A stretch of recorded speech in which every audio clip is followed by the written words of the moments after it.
नमस्कार मित्रांनो, बघा काल आपण सांगितल्याप्रमाणे मी बऱ्याच माझ्या मित्रांनी पोल केलेला आहे की त्यांना इंटरेस्टिंग वाटले माझे काही स्टॉक त्याबद्दल तुमचे मी आभार मानतो. तर बघू थोडा असा एक छोटासा व्हिडिओ मी 5-7 मिनिटाचा बनवण्याचा प्रयत्न करतो आणि तुम्हाला सांगण्याचा प्रयत्न करतो की स्टॉकमध्ये इन्व्हेस्टमेंट कशी आणि कुठल्या लेवलला करायला पाहिजे. तर बघा काल आपण जे स्टॉक दिले त्याच्यावरच आपण संभाषण करूया. चेलाटेक आहे, सॉरी, चेलाटेक आहे आणि सेन्सेर आहे, दोन हे स्टॉक आहेत त्याच्यामध्ये काल आपण इन्व्हेस्ट केले होते. तर बघा माझ्याकडे कुठले इंडिकेटर नाहीत, मी कुठले इंडिकेटर वापरत नाही पहिल्यापणापासून, कारण माझ्यासोबत जे काही माझे मित्र आहेत त्यांना सर्वांना माहित आहे. आणि कमीत कमी का असं ना, पण मी एक प्रॉफिटेबल ट्रेडर आहे एवढं नक्की. पैसे मार्केटमध्ये ज्यांना सांभाळता आले ते मार्केटमध्ये पैसे कमवू शकतात. तुम्ही एक वर्षभर तुमच्या अकाउंट डीमॅटमध्ये 6 महिने पैसे रोज ट्रेडिंग करून, आठवड्यात 2-3 दिवस ट्रेडिंग करून सांभाळून दाखवा, तुम्ही प्रॉफिटेबल ट्रेडर बनू शकता एक दिवस. ठीक आहे, तर आपण चला ट्रेड बद्दल बोलूया, या दोन्ही स्टॉक बद्दल डिस्कस करूया. माझं एकच म्हणणं आहे की इन्व्हेस्ट कशी करायची. बघा या स्टॉकला घेण्याचं रिझन म्हणजे की आपण व्हॅल्यूम आणि डिलिव्हरी ही जवळपास तुम्हाला सर्वांना माहित आहे. ज्यांना माहित नाही त्यांना आपण पुढे पुढे डिस्कस करण्याचा प्रयत्न करूया. या ठिकाणी बघा, जो व्हॅल्यूम होता तो कमी होता आणि अचानक व्हॅल्यूम आला आणि स्टॉकमध्ये डिलिव्हरी किंवा व्हॅल्यूम आल्यामुळे इन्व्हेस्टर आला असं आपण गृहीत धरू. स्टॉक मार्केटमध्ये दोन लोक असतात, एक रिटेल ट्रेडर. रिटेल ट्रेडर म्हणजे आपण, जे की सर्वसामान्य गव्हर्नमेंटचे, आपण एक सर्वसामान्य माणसं जे की पॉलिटिक्स लोक. आता काय त्या गोष्टीवर संभाषण करण्यात मजा नाही, ठीक आहे. रिटेलर आपण आहोत.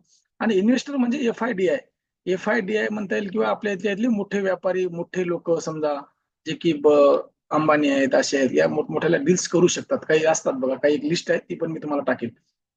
तर एफ-आय-डी-आय जेव्हा एखाद्या स्टॉकमध्ये एंट्री करतात किंवा ऑप्शन मध्ये म्हणजे फ्युचरमध्ये येतात, किंवा ज्या ठिकाणी मोठ्या बल्स डील बनवतात तिथून ती मुवमेंट होते. नाही तर त्याच्या ठिकाणून निघून जातात, तिथून ती मुवमेंट, स्टॉक खाली पडण्याचे चान्सेस जास्त असतात.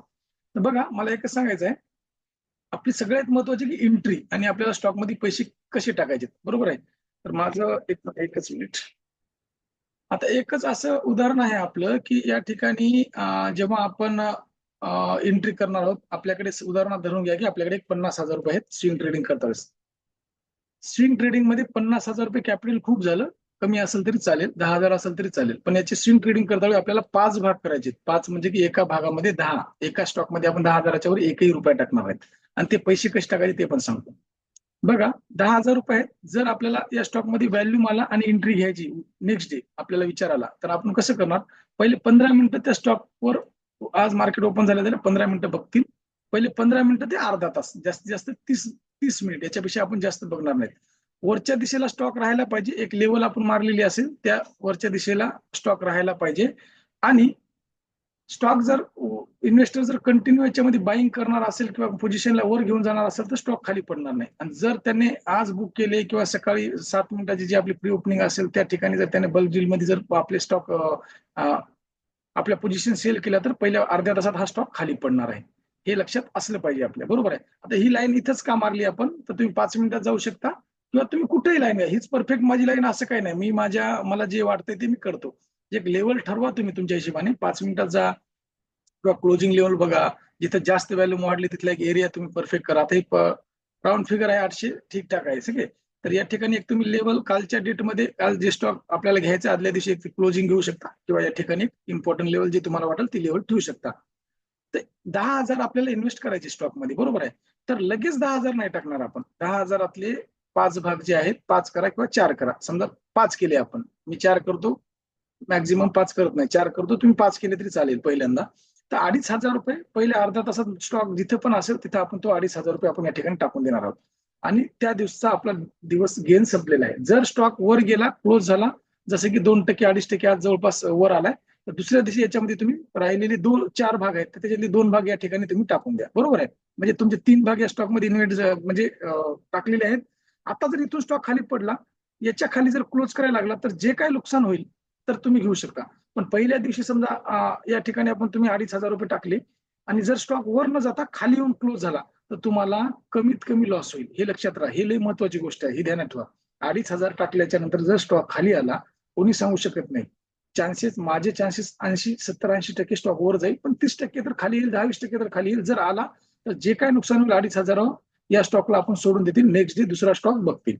जर स्टॉक वर राहिला त्या दिवशी, तर राहिलेले 3%च्या नंतर आपण 2 भाग टाकले. 5% जर स्टॉक वर गेला तर राहिलेले 2 भाग या ठिकाणी टाकून द्यायचे आणि होल्ड करायचा. विदिन ट्रेडिंगच्या 10 ते 15 दिवसात, मॅक्झिमम 20 दिवसात, म्हणजे आपण 1 महिनाभर धरू, मी 1 महिनाभर कुठल्या स्टॉक मध्ये पोझिशन ठेवत नाही, हे माझं गणित आहे. 10 दिवस 10 किंवा 15 दिवस जास्तीत जास्त, किंवा 5 दिवसात ज्या ठिकाणी मला 10% किंवा 15 ते 20% भेटतात त्या ठिकाणी मी त्याच्यातून निघून जातो. तर तुम्हाला मिळतील. ही एक माझी स्ट्रॅटर्जी आहे. तुम्ही याच्यावर डायरेक्ट इन्व्हेस्ट करू नका. तुमचा जे कोणी सल्लागार आहे त्याचा सल्ला घ्या. माझा इन्व्हेस्ट करण्याचा याच्यात व्हिडिओमध्ये सांगण्याचा कुठलाही उद्देश नाही. फक्त तुम्हाला एक सांगण्याचा प्रयत्न करतो की काय असते इन्व्हेस्टमेंट किंवा ट्रेडिंग. आता हे स्टॉक का निवडले आपण निफ्टी फिफ्टीचे पण स्टॉक निवडले असते. त्याच्यामध्ये एक स्टॉक दाखवतो तुम्हाला. कुठलं उदाहरण देऊ? सगळ्यात मोठा स्टॉक सांगतो, रिलायन्स घेऊ. ठीक आहे. रिलायन्सचं कारण असं आहे की दिवसभरामध्ये तो त्याचे हायएस्ट मुवमेंट आहे ते फक्त एक तर 5% करू शकतो, त्याच्यापेक्षा जास्त करत नाही. 3 महिन्याचा आपण टाइम फ्रेम लावला तर बघा, 1, 2, 3, 4, या 3-4 महिन्यामध्ये तो मायनसच आहे. माझं म्हणणं आहे मागच्या 5 महिन्यात जरी धरला तर त्याने 5 ते 7% तुम्हाला रिटर्न दिले वर्षभरामध्ये.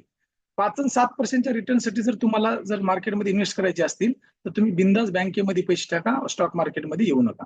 तुम्हाला महिन्याला इथं कमीत कमी 5% मिळाले पाहिजे. कमीत कमी म्हणतोय, जे की वर्षाला 60% होतात, 50% होतात. 5% म्हणजे खूप झाली मंथला. जर महिन्याला 5% भेटत असतील तर तुम्ही सक्सेसफुल ट्रेडर राहणार येणाऱ्या जर्नीमध्ये. हा माझा अनुभव आहे. तर तुम्हाला सांगतो, तुम्हाला महिन्यामध्ये 5 नाही, 10 आणि 15 ते 20% स्टॉक रिटर्न देतील असे पण स्टॉक तुम्हाला तुमच्या अनुभवातून, तुमच्या सगळ्या गोष्टींवर मिळतील. स्टॉक कसे निवडायचे, स्किलर आहेत म्हणण्यापेक्षा, किंवा जे काही गोष्टी आहेत तुमच्या स्किल आहेत, ती कंपनी प्रॉफिटेबल आहे का, हे सगळ्यात महत्वाचं आहे. प्रॉफिटेबल जर असेल, मागच्या 5 वर्षात, मागच्या 3 वर्षात प्रॉफिटेबल असेल तरच अशा स्टॉकमध्ये पैसे टाका, नाहीतर विनाकारण कुठल्याही स्टॉकमध्ये पैसे टाकून फसून जाऊ नका. आणि स्किल ही लक्षात ठेवा. पहिल्यांदा जी तुम्ही इन्व्हेस्टमेंट करणार आहात, पहिल्या दिवशी जे तुम्ही 2,500 रुपये टाकणार आहात, जर स्टॉक याच्या खाली क्लोज झाला तर बिंदास एक्झिट व्हायचं आहे तुम्हाला, विदाऊट कुठल्याही विचार न करता. बरोबर आहे. तर आपण काल जे स्टॉक केले होते, जे की चेलाटेक आहे स्टॉक, आणि एक मिनिट, हे सेन्सर आहे, हे चेलाट आहे. आता गलांती एक बघा, गलांती बद्दल तुम्हाला दाखवतो माझी इन्व्हेस्टमेंट. गलांतीला मी या ठिकाणी इन्व्हेस्ट केलं होतं. काल परवाच्या दिवशी स्टॉक खाली आला, या लेवलच्या खाली जर क्लोज झाला असता तर मी निघून जाणार होतो. बरोबर आहे. माझी 50% इन्व्हेस्टमेंट याच्यामध्ये आहे. अजून 50% मी आज टाकून देणार आहे. याच लेवलला आलाय पुन्हा, तर इथून एक चांगली मुवमेंट याच्यामध्ये येईल असा माझा अंदाज आहे. तर हा व्हिडिओ कसा वाटला, अजून तुम्हाला काय अपेक्षित आहे ते मला कमेंटमध्ये तुम्ही नक्की सांगणार आहे. कमेंट करणार, जेवढे कमेंट येतील तेवढं माझं हे नवीन चॅनल बनवलं, युट्यूबचं फर्स्ट व्हिडिओ टाकत आहे त्याच्यावर, तर तुम्ही त्या चॅनलला पण सबस्क्राईब करू शकता. टेलिग्रामचा ग्रुप आहे, व्हॉट्सअपचा ग्रुप आहे, त्यामध्ये पण येऊ शकता. माझ्याकडून कुठलीही तुम्हाला इन्व्हेस्ट करण्यासाठी ऍडवाइज नाहीये. तुम्हाला फक्त एक प्रयत्न करतोय की मी सांगण्याचा प्रयत्न करतोय, पण इन्व्हेस्टमेंट ही तुम्ही तुमच्या जवळच्या माणसाला किंवा तुमच्या सल्लागाराला विचारूनच करा. मी काय सेबीचा रजिस्टर नाही, काही नाही. एक तुमचा जवळचा मित्र आहे, जे मला नॉलेज येईल ते मी तुमच्यासोबत शेअर करण्याचा प्रयत्न करतो. ठीक आहे. तर भेटूया नेक्स्ट डे अशाच व्हिडिओमध्ये मित्रांनो. धन्यवाद.